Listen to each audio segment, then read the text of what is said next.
Hi everyone, my name is Phi Thuy Nguyen, founder of Agame Yoga and Meditation Center and the now 501c3 for-purpose organization called Ambassadors of Light. I help executives, entrepreneurs, and parents do life, do work, and do relationships differently for the achievement of both success and substance in their lives.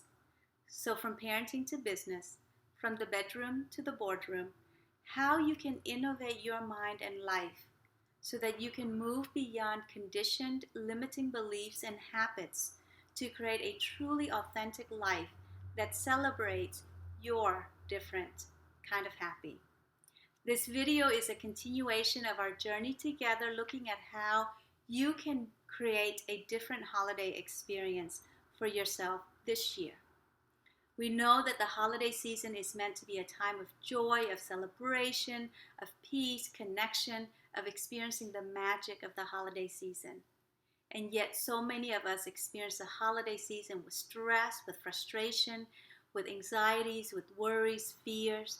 And instead of the magic of the season, we end up feeling the overwhelm of the season. And how you can do simple tasks or have simple shifts in perspectives to really create the holiday experience that is truly meaningful for you. The image that we have been using to help you get from where you've been to where you want to be this holiday season is the image of bridge building. We are building a bridge to get you from point A to point B. And the 4 posts of the bridge, as I've shared in previous training videos, is the shift in perspective that is so radical that it empowers you to build really strong posts grounded deeply into the earth so that your bridge can be strong and sustainable for you. That being that change can only come from within. And really empowering yourself to remove your focus from the external and from blame and from disempowerment and turning it around and looking at what can I do for myself to create the holiday experience that I want. And we also have built the vertical slats that connect the 4 posts in previous videos, and now continuing on in this video with building the rails that allow you support as you make your journey across the bridge. So we're taking this process very consciously, and I'm with you along the full journey, guiding you to move from where you've been that you may not like or don't like to where you want to be. That is truly the holiday season that you want to experience this year. And if you're watching this video for the first time, I want to share a little bit of my history and how I have come to being blessed and standing here and sharing this information with you. You know, growing up in a small fishing village in Vietnam where basic necessities was such a struggle and even our own safety was a struggle. And watching my parents working so hard just to give us the basic necessities, and how in the midst of the turmoil that was in our environment, emotions were very much a luxury. Emotions meant that you were not using your efforts and energy to do what you needed to do to put food on the table and to focus on taking care of necessities. That didn't mean that emotions didn't flare up, but it was very much looked upon as, a luxury that we could not afford. And so growing up, I had very mixed messages of how to feel, what to think, what to do, how to say this, how to say that, because, my role as the youngest of 5 children, I was asked to be basically invisible, because any demands or any questions that I had of my family was an extra burden. And, understandably so. When, my family's efforts and attention was focused on just basic survival, anything beyond that was an extra burden to them. And I totally get that. And all that culminated the night we escaped from Vietnam, standing at the beach for the first time, seeing my dad and my brother, who had been, in hiding.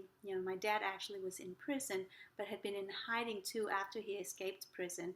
And my brother having been in hiding for a much longer period of time because of his failed attempts to escape Vietnam. For the first time seeing them after not seeing them for so long, and the happiness that rose up, tempered by the fact that my middle sister showed up at the last minute of the escape and said she wasn't going to leave with us, that she was staying behind, that she was in love. And the struggle that ensued between my parents and my older siblings and her, trying to convince her to stay with her family and to make this trip together. And at 16, she may not know exactly what was the best decision for her life. And in the midst of all of that, we got word that, our escape had been reported to the authorities and they were on their way to capture us. And because other families were escaping with us that night, my parents made that split-second decision to leave her behind, to move past our family's emotional struggle, to make the decision that was the best for the majority number of people. And sitting in that little dark space underneath the boat where the fish would have been kept, now kept women and children hiding so that we can make the journey of the escape. Watching my mom's agony over her decision and feeling some of my own fears and trepidation because I didn't know what was going on. And at the same time, feeling a sense of excitement because we are doing something different.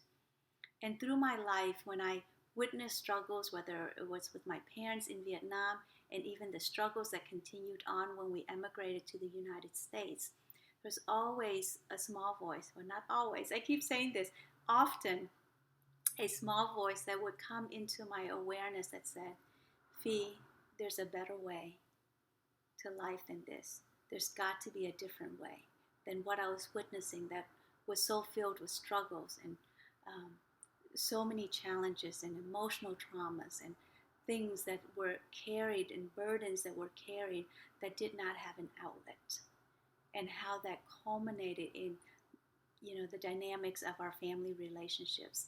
And one of the gifts of our culture, the Vietnamese culture, that is such a blessing, is the strength of the community, the family unit, and how regardless of how difficult things turn out or what we were facing, I always knew that my family was there to take care of me, that they've got my back. And that's a huge reassurance for a child growing up. So even though we didn't have great masses of fortune, and even though there were frustrations as a child not being able to express myself, I always knew that my family was there to take care of me. And so grateful for the journey that have allowed me, with the birth of my second son, after I had achieved the success, the external success that I thought was the different way to create the kind of life that I saw missing in my family's life, and realizing that the external success, while they were wonderful and the blessings they gave were great, there was still an inner lack that I was feeling, and that voice came back and said, Fee, there's another way, there's a better way, there's a different way. And so blessed to have been able to quit my corporate job after the birth of my second son, and for the last 17, almost 18 years now, taking this path that has allowed me to cultivate substance in my life, within myself, within my relationships, much more meaningful to me than the success. Now, I'm very grateful for the success too, and I know that success without the substance is not the complete picture. And so grateful to be standing here and feeling so blessed that I can now have and achieve both, and feel so grounded and so blessed to have received all the teachers and been able to be exposed to all the different ways that I can come home and connect with myself and be completely fulfilled and at peace and at ease in each and every single moment when I choose to, knowing that inner shift has to come from within me. So continuing on with our journey in terms of building the rails. In the last video, we looked at what your hooks were, by having the awareness of what your hooks were and doing the PDF document that came with the video, knowing what you would rather experience instead of those hooks, and the internal shift that you can have within yourself so that you can achieve the experiences that are meaningful for you. So today we're going to focus on what's my edge, okay? And the truth of the matter is, if I'm not pushing myself past my edge constantly in my life, then other people cannot hook me so easily. Situations outside of me cannot hook me so easily. Okay? And so if I am conscious of what my edge is and perform at my edge without pushing myself past my edge, then the chances of me being hooked will be a lot less. And again, coming from that place of empowerment and taking a conscious look to begin to realize, well, what's my edge? What's it like when I go past my edge? And what can I do so that I can function at my edge and be productive and being able to achieve what it is that's important in my life, balanced by my ability to relax and enjoy what it is I'm doing. And really, that's what the definition of the edge is. Of the ability to be fully engaged in the moment, balanced by my ability to relax there. Because the truth is, we all know have had experiences where we push ourselves past our edge. Some signs of me being past my edge, and probably you, is snapping or overreacting to a situation that is so minor and doesn't call for that type of overreaction, or snapping at people over the tiniest of thing. That happens because I've been functioning past my edge, and I'm wound up so tight that the slightest thing, boom, pushes me to have that overreaction. Another sign of being past my edge is, falling into bed so exhausted that there's just no strength and you just plop into bed. Or you're physically exhausted, you plop into bed and you're not able to fall asleep because your mind is still running so restless, okay? Or pushing myself past my edge so much that I feel so flustered and not knowing what to focus on, how to make a decision, not having a moments of clarity because I'm just rushing from one thing to the next and feeling like my life is completely out of control. Okay? So coming back to the definition that the edge is the place where I engage fully in the moment, balanced by my ability to relax there. So we're not asking you to be couch potatoes, okay? Though if you continue to function past your edge, okay, you may end up being sick because your body says no more. It's like there's no more. I've got to rest. And oftentimes how the body tells you it needs rest is to get sick. So before you get to that point, to be productive, to be engaged, to take care of the details of your life, balanced by your ability to relax there. So for example, you may be cooking dinner, the kids may be doing homework, there has to be a project that needs to get done, and laundry still hasn't been washed, and clothes are needed, uniforms are needed for school the next day. So you have all these elements going on, and that's after a full day of work, okay? So how can you show up to those experiences, take care of those details, balanced by, okay, so I'm cooking dinner. Okay, I'm going to go help with homework. Okay, now let's go take care of the laundry. How can you stay present in your life and not push yourself past your edge that you end up snapping at the very people whom you love? Okay, so again, pause the video, print out the PDF, replay and then press play again, not replay, press play again, and we'll go through the PDF together. Okay, so I'll see you on the other side. All right, so you have your PDF in hand. Again, it's in 3 columns. Looking at what's my edge, in column 1, list 3 things that let me know I'm past my edge. Okay, ideally, I want to know the point right before I push myself past my edge. We start where we are. 3 things, though, that allow you to know when you've been past your edge. Okay, with time, you'll be able to be much more receptive of that point so that you don't go past your edge. But knowing that we've got to start somewhere, let's start first looking at 3 signs that tell me that I'm past my edge. There may be more, let's just stick with 3. Okay, so for example, snapping at my family is a good sign that I'm past my edge, because my intention is to not snap at my family. Our intentions are to love our family. So snapping at my family is probably a good sign that I'm past my edge. Second example, holding my breath is a good sign that I'm past my edge. Often in yoga classes, with all the details of each yoga pose, where your feet have to be, where your arms are, how you're maintaining your spine, how you're relaxing your shoulders, all these details. And so often I see students pushing themselves so hard on the mat that they're holding their breath, their jaws clench, their eyes bulge out, their face gets red. That's not engaging in the yoga pose consciously. They're pushing themselves past their edge to achieve some idea of what the yoga pose is supposed to be. Okay, and so how can I back off at that moment so that I'm holding the pose and I'm breathing and relaxing in the pose, whether it be a pose on the yoga mat or sitting in traffic. That's a pose as well. Okay, so holding my breath may be a good sign that I'm past my edge. Okay, maybe another sign that I'm past my edge is I have a tension headache. And that headache is a sign that my body's telling me that I'm pushing myself too much and I've got to slow down, do something different. So 3 things that let you know that you're past your edge. So those are just 3 examples. Okay. Column 2. How would I like to experience each of the items in column 1?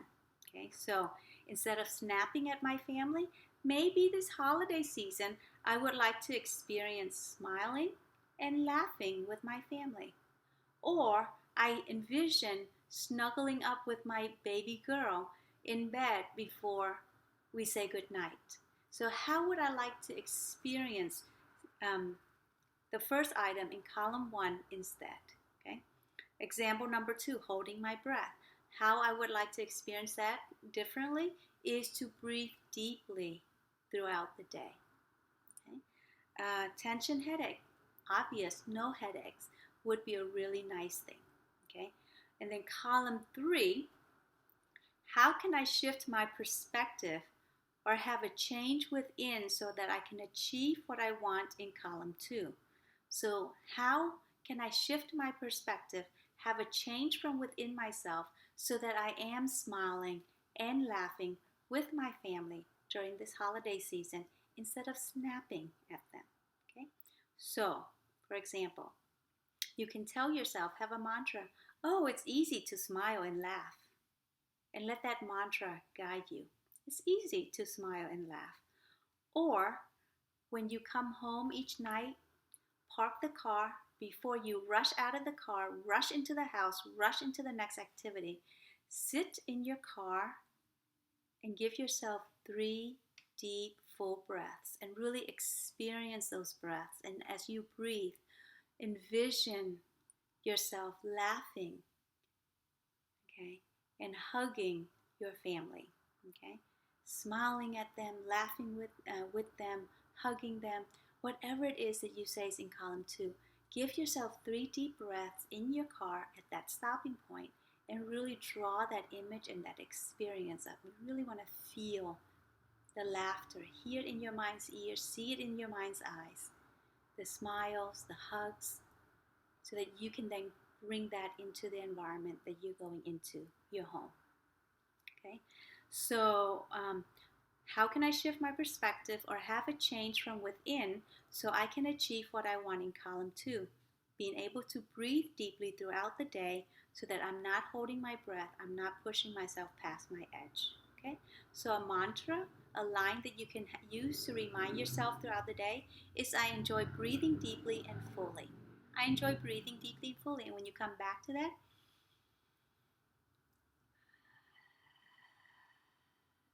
and really enjoy that breath. Okay?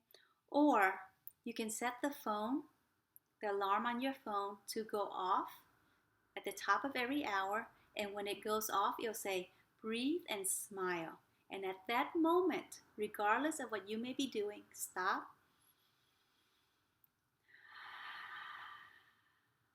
breathe and smile, making that change come from within, using your phone as a very useful tool to help you achieve what it is you say is important to you in column 2. Okay? So with the third example, having the tension headache and having no headache, your mantra could be, my head feels good and is clear. My head feels good and is clear. Okay? Or when you enjoy those 3 deep breaths at the top of every hour, offer those breaths into your head. You can close your eyes, let all the tension and tightness melt out of your head, let your brain relax, let all the thinking settle, and give your brain and your mind a moment's peace.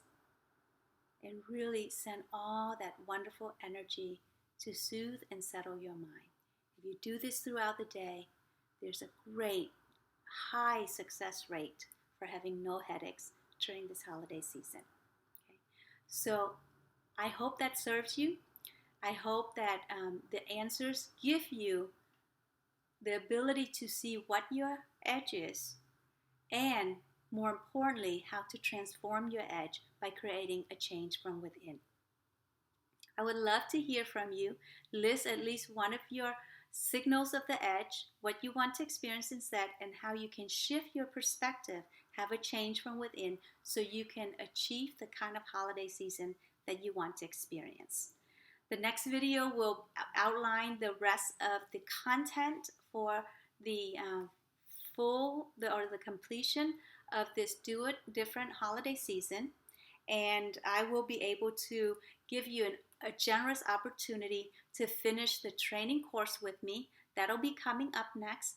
In the meantime, go forth and live fully with love for yourself, laughter for your life, and a lightness of your spirit, so that you can enjoy the beauty and magic of this wonderful holiday season. I'll catch you next time.